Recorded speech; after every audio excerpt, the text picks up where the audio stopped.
support kita dalam beberapa juta yang sekarang, tolong matikan bersama-sama, bekerjasama sepatutnya. Okey, saya nak beritahu lagi, saya nak share juga pasal kuman ni. Kuman ini berjangkit, dia airborne. Bila orang tu sesama dan batuk dan bersin, dia akan pergi dari seorang ke seorang. Ramai orang takut kat luar sana ni, tak berani pegang tu, tak berani pegang ni, tak berani pegang tu. Selagi mana kita tidak memasuk, kuman tu tak masuk ikut hidung dan mulut dan mata, dia tak masuk badan.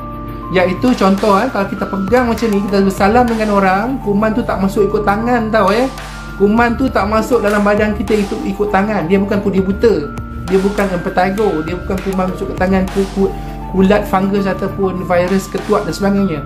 Kuman COVID airborne, tetapi dia tak masuk ikut tangan. Jadi kalau kita pegang bersalam dengan orang, selagi mana kita tak sentuh muka kita, mata, hidung dan mulut, maka kuman tu tak masuk dalam badan kita. Saya ulang sekali lagi, kuman COVID masuk melalui mulut, hidung dengan tangan. Sama ada orang bersin acum sampai ke tiga kita terus, ataupun dia acum kat sini, ataupun dia pegang tangan kita, dia pegang tangan dia, lepas tu dia salam dengan kita, ataupun dia pegang handle tu, dia pegang handle ni, dia pegang plastik tu, dia pegang troli ni, maka kita pegang, maka dia akan datang kat kita. Lepas dia datang kat kita, kalau kita pergi basuh tangan, kita akan selamat. Tapi kalau kita pegang benda, lepas tu kita gosok kat mata, kita pegang kat hidung, pegang kat mulut, maka kuman tu akan masuk.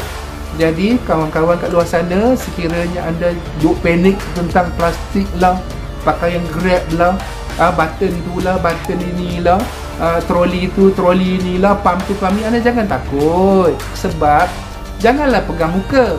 Sekarang ni tangan jangan masuk mulut, jangan pegang hidung, jangan pegang mata. Sentiasa basuh tangan, cuci tangan selalu setiap 15 minit, 20 minit, tak kisah. Asal pegang benda, basuh tangan.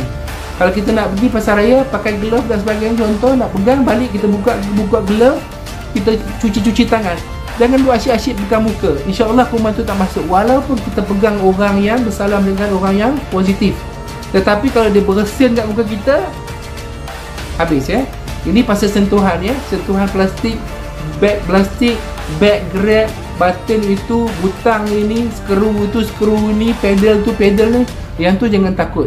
Basuh selalu tangan, jangan sentiasa meraba-raba tangan. Okey, yang kita pakai mask tu sebenarnya adalah untuk orang yang batuk sesama, supaya dia jangan batuk ke orang.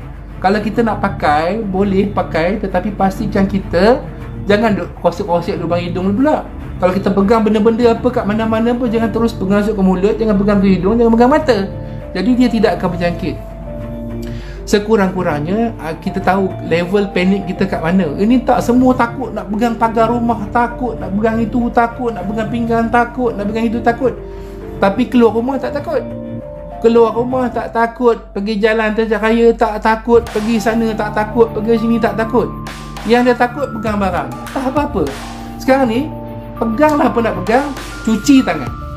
Nombor 2, jangan pegang mulut, jangan pegang mata, jangan pegang hidung, jangan pegang mulut.